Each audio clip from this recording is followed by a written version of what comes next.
ஏதாவது ஒரு பிரச்சனைப்பா, உடல் நோயை பற்றி பேசுறதுங்கிறது ஒரு பெரிய நோயாக மாறிடுச்சு.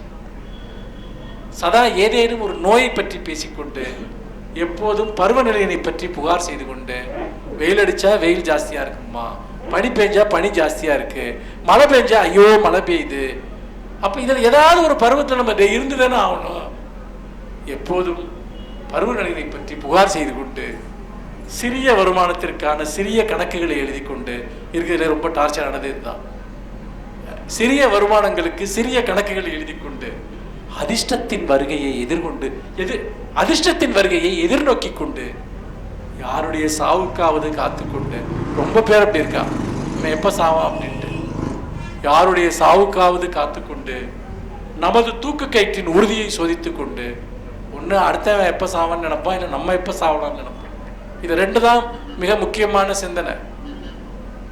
முட்டாள்களின் கவிதையை படித்து கொண்டு, நீங்க என்ன பத்தி அப்படி நினைச்சாலும் எனக்கு பிரச்சனை கிடையாது, எல்லாத்தையும் சொல்லணும்ல. முட்டாள்களின் கவிதையை படித்து கொண்டு குடிக்கும் போது அழுது கொண்டு, ஐயோ இருக்கிறதுலே ஒரு பெரிய ரோதனை அதுதான். வந்துட்டு ஒரு 2 பெக்கு கூட உள்ள போயிருக்காது, அழுவான் அப்படியே. என்ன எப்படா அழுவைக்கு இதுக்கு என்ன சம்பந்தம் நான் ரொம்ப நாள் யோசிச்சிருக்கேன். குடிக்கும் போது அழுது கொண்டு, புணர்ச்சியில் வேறு யாரையோ நினைத்து கொண்டு, அடுத்த முதல்வர் யார் என்று யோசித்துக் கொண்டு, உன் பிரச்சனையா அது, அடுத்த முதல்வர் யார் என்று யோசித்துக் கொண்டு, சிறுவர்களையும் சிறுமிகளையும் ரகசியமாக முத்தமிட்டு கொண்டு டெய்லி பேப்பரை பிரிச்சாதான் இருக்கு. பௌர்ணமி தினங்களில் மனமுடைந்து அழுது கொண்டு, எதையாவது தொலைத்து கொண்டு, எதையாவது தேடிக்கொண்டு, தவறான முடிவுகளுக்கு வருந்தி கொண்டு, தவறிப்போன சந்தர்ப்பங்களுக்காக ஏங்கிக் கொண்டு. சுந்தரராமசாமி முட்டைக்காரின்னு ஒரு கதை எழுதியிருப்பாரு, ரொம்ப அற்புதமான கதை. யாராவது முடிஞ்சா படிச்சு பாருங்க. தவறான சந்தர்ப்பங்கள், தவறிப்போன சந்தர்ப்பங்களுக்கு ஏங்கிக் கொண்டு என்பதற்கு அது ஒரு கதை, ஒரு அற்புதமான உதாரணம். யாருடைய அன்புக்காவது ஏங்கிக் கொண்டு, வாழ்க்கை முழுக்க பண்றது அதுதான். யாராவது என்னை அன்பு செய்யுங்க, அன்பு செய்யுங்க, செய்ய மாட்டாங்கன்னு தெரியுது இல்ல, ஏன் அதை நீ சொல்லிட்டே இருக்க.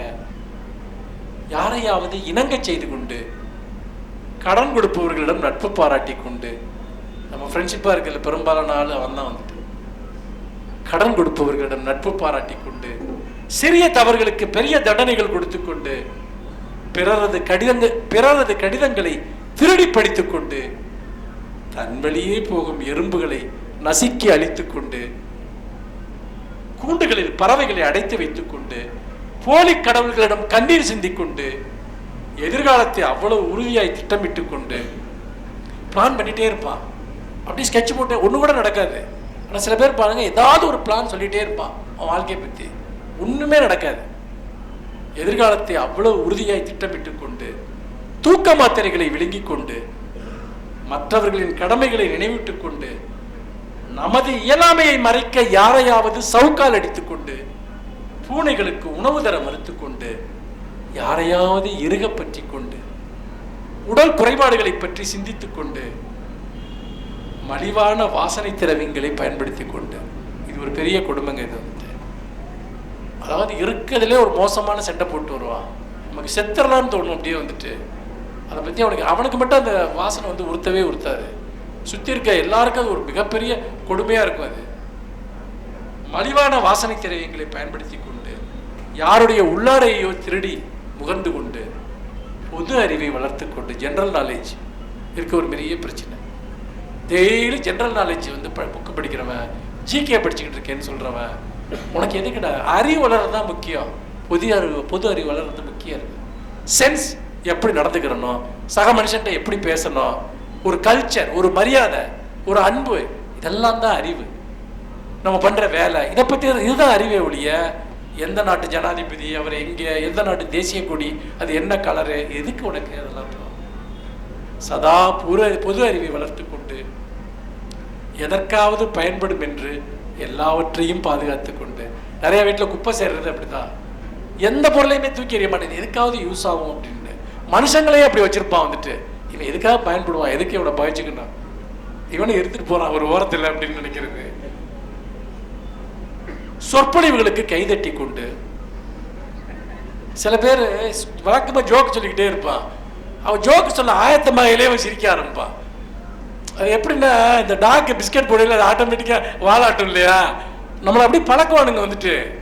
சரியா, சில சிரிப்பு பேச்சாளர்கள் பேசல அப்படி ஆரம்பிக்கல வந்து பார்த்தீங்கன்னா கை தட்டுவான், சிரிப்பான், ஏன்னா சந்தோஷமா இருக்க ரெடியாக வரானா. அது நிழல்களுக்கு பயந்து கொண்டு எப்போதும் யாரையாவது கண்காணித்து கொண்டு செல்போன் எடுத்தா எப்படி இருக்கான்னு கேட்க மாட்டேன், எங்கே இருக்கான்னு கேட்பேன். நான் இங்கே இருந்தால் உனக்கு என்ன, அடுத்த கேள்வி யாரோட இருக்கா, கூட யார் இருக்கா.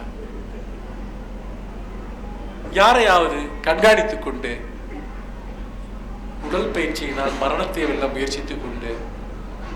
நேற்று ஒருத்தர் பார்த்தேன், ஏதோ பீச்சில் முந்தா நாள் வந்து பேக் சைடாகவே நடந்து போயிட்டு இருக்காரு, பின்புறமாகவே போறாரு. விட்டு பார்த்தீங்கன்னா அங்கே போறாரு, அப்புறம் ரிவர்ஸ்ல திரும்ப பின்பக்கமாகவே நடந்து போறாரு. ஆமா, எனக்கு புரியல, முன்னாடி முன்பா பார்த்து நடந்தாலும் அதே எக்ஸசைஸ் தானே இருக்க போகுது, இவர் ஏன் பேக் சைட்லேயே போறாரு அப்படின்னு. அப்புறம் சில பேர் வந்து யாராவது ஒரு யோகா குரு கற்றுக் கொடுப்பா, கையை இப்படி இப்படி குத்திக்கிட்டே போவோம் அப்படின்ட்டு. நமக்கு பயமா இருக்கும் வந்துட்டு பார்த்தீங்கன்னா, இப்படி குத்திக்கிட்டே போவான். டே எங்க இருந்தா வர்றீங்க நீங்க எல்லாம், உண்மையிலே புரியல. ஏன்னா 500 வருஷம் வாழணும்னு முடிவு பண்ணிட்டா, புரியுதுங்களா. அவன் 500 வருஷம் இருந்தா ஆவான், அதுக்கு என்ன பண்றான், பேக் சைடே நடக்கிறான். நான் அடிக்கடி பீச்சுக்கு போனால் பார்த்துட்டே இருப்பேன், ரொம்ப வினோதமான ஆளுங்கள்லாம் இருப்பானுங்க. ஒருத்தர் ஒத்த காலம் மட்டும் இப்படி எத்தி நடந்து போயிட்டே இருப்பான், ஒரு ஃபுட்பால் உதைக்கிற மாதிரியே. ஒய்யால இதெல்லாம் எதுக்குடா இதெல்லாம், இதுக்கெல்லாம் மெடிக்கல் சயின்ஸில் ஏதாவது ஒரு ஆதாரம் இருக்கா? ஒன்றுமே கிடையாது. எனக்கு நிறைய டாக்டர்ஸ் கூட நான் பேசியிருக்கேன், நான் தொடர்ந்து படிக்கிற ஆள் மெடிக்கேஷன் தொடர்பாக. இவங்க பண்ணுறதுல முக்காவாசி அதுக்கப்புறம் வந்து நம்ம பிறந்ததுலேருந்து மூச்சு விட்டுக்கிட்டு இருக்கோம். தெரியும், நான் உனக்கு மூச்சு விட சொல்லி கொடுக்குறேன் அப்படின்பா. நான் மூச்சு விடுறதுனால தாண்டா உசுரோடவே இருக்கேன், நீ எதுக்குடா இதுக்காக எனக்கு மாதம் ஃபீஸ் வாங்கிட்டு எனக்கு சொல்லித்தரேன், நான் செத்துருவேன் நான் மூச்சு விடலன்னா, இப்போ உசுரோட இருக்கேன்ல. அப்படி வீச்சு விடக்கூடாது, வேற மாதிரி விடுன்றான். அப்படியெல்லாம் விட முடியாதுங்க. நான் ஒரு யோகா சொல்லி கொடுத்து சொன்னேன், எனக்கு எப்படி மூச்சு விட தெரியுமா, அப்படித்தாங்க விடணும்ட்டு.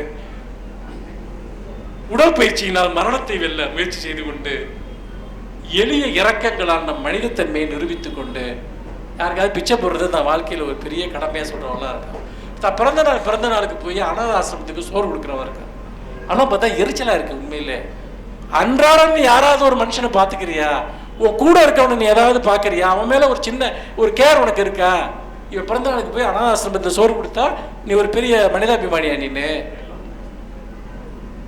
எல்லாமே சடங்குகள், எல்லாமே போலியாக செய்யப்படுகிற சடங்குகள். தங்க முலாம் பூசப்பட்ட போலி ஆபரணங்களை அணிந்து கொண்டு அதை வந்து கழுத்தை அறுத்துட்டு போறவனு இருக்கான் வந்துட்டு கவரிங் நகைக்காக. அவமதிப்புகளை பொருட்படுத்தாமல் இருக்க கற்றுக்கொண்டு, இதாங்க இருக்கிறதுலே பெரிய மெடிடேஷன். போற இடத்துல நம்ம எவனாவது அவமானப்படுத்துவான், நம்ம அதை காதில் விழுகாத மாதிரி, அது நம்மளை இல்லைங்கிற மாதிரி நம்ம இருக்கோம் இல்லையா. யாராவது இந்த தியானம் என்னன்னு கேட்டால் நான் இதை தான் சொல்லுவேன். அவமதிப்புகளை பொருட்படுத்தாமல் இருக்க கற்றுக்கொண்டு, புகைப்படங்களை பாதுகாத்து கொண்டு, திறக்கம் இருக்கும் கதவுகளை தட்டி கொண்டு. இயேசுநாதர் தட்டங்கள் திறக்கப்படும்னாரு.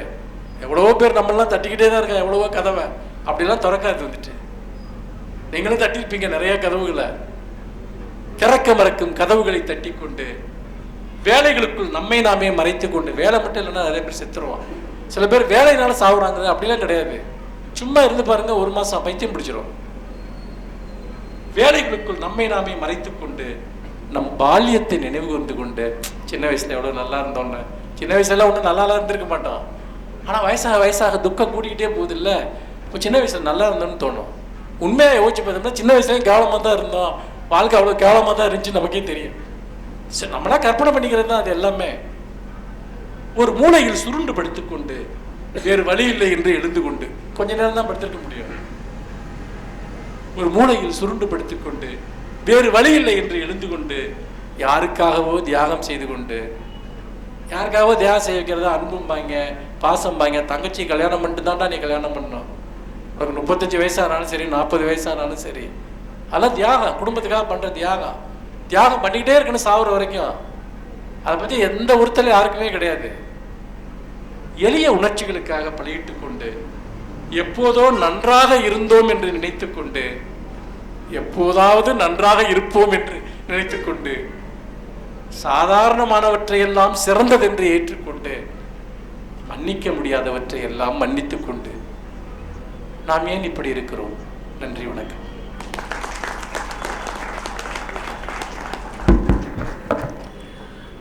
ரஷ்ய எழுத்தாளர் ஆந்தன் செக்கோவை பற்றி விமர்சகர் ஒரு குறிப்பிட்டார். அவர் வாழ்நாள் முழுவதும் எழுதியது, மனிதர்களை உங்களை சுற்றி பாருங்கள், நீங்கள் எவ்வளவு கேவலமாக வாழ்ந்து கொண்டிருக்கிறீர்கள் என்பதைத்தான் அவர் காட்டிக் கொண்டிருந்தார் என்பார்.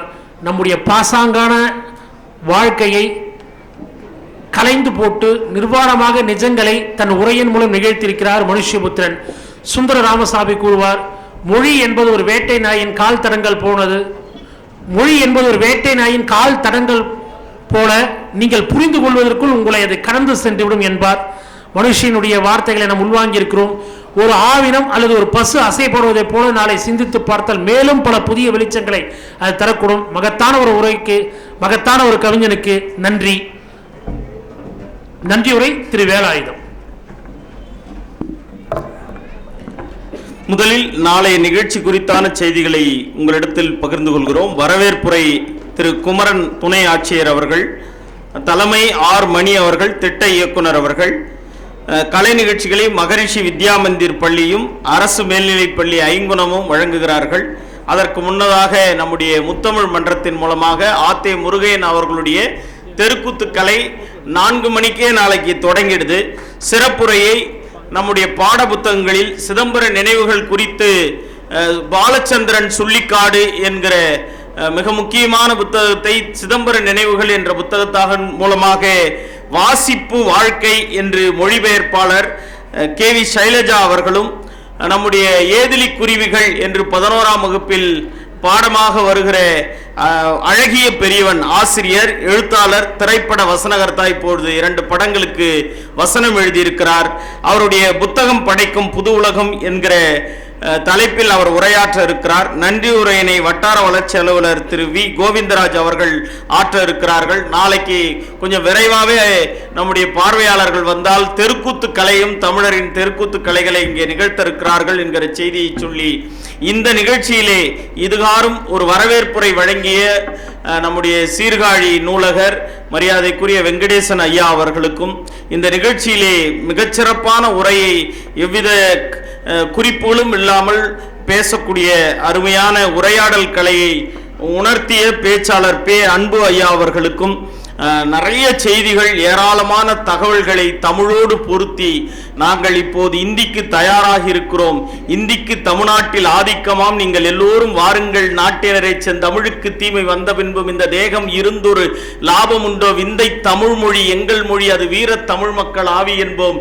இந்திக்கு சலுகை தந்திடுவார் அந்த ஈனரை கான்றே உமிழ்ந்திடுவோம்.